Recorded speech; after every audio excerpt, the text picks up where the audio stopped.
Je m'appelle Gosselin Cédric, je suis moniteur de parapente à Saint-Hilaire-du-Touvet. Le métier de moniteur est basé sur deux activités principales. La première qui est plutôt sur la découverte, donc le biplace.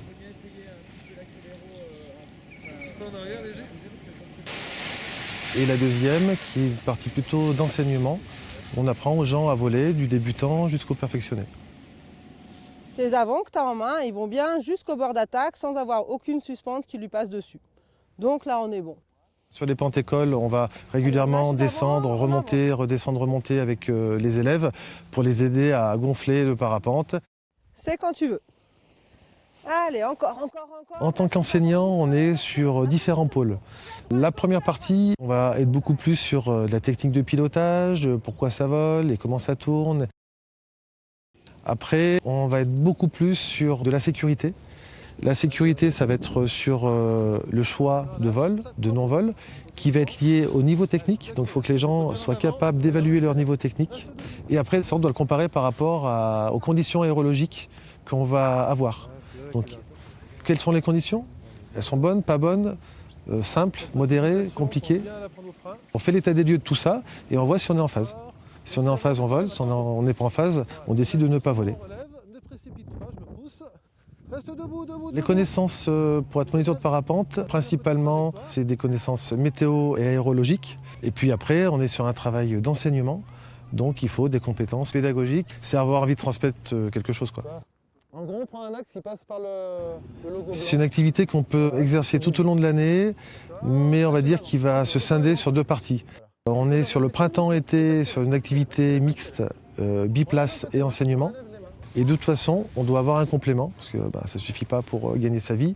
Et donc l'hiver, si on veut travailler encore dans le parapente, la majorité des moniteurs font du biplace dans les stations de ski. Sinon, il faut trouver une activité complémentaire, comme travailler en tant que pisteur, moniteur de ski, travailler dans un magasin de sport, voilà.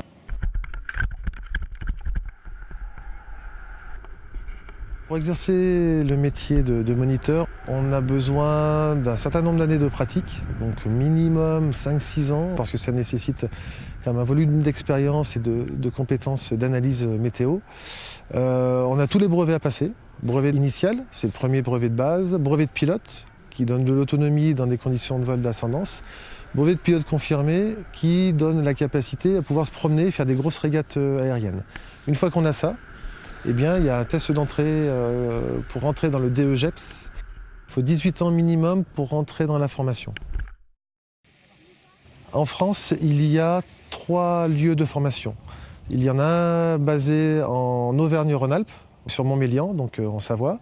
Il y en a un deuxième qui est basé sur Barcelonnette, c'est en PACA, Provence-Alpes-Côte d'Azur.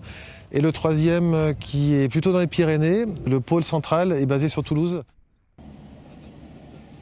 Tous les moniteurs de parapente sont des travailleurs libéraux. Donc pas de retraite ou très peu, pas de chômage, pas d'arrêt maladie. On n'a pas du tout la même couverture sociale que des personnes salariées.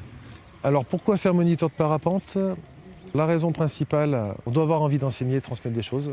Et après, on a une qualité de vie qui est très agréable parce qu'on vit dehors. On travaille souvent quand il fait beau. Voilà.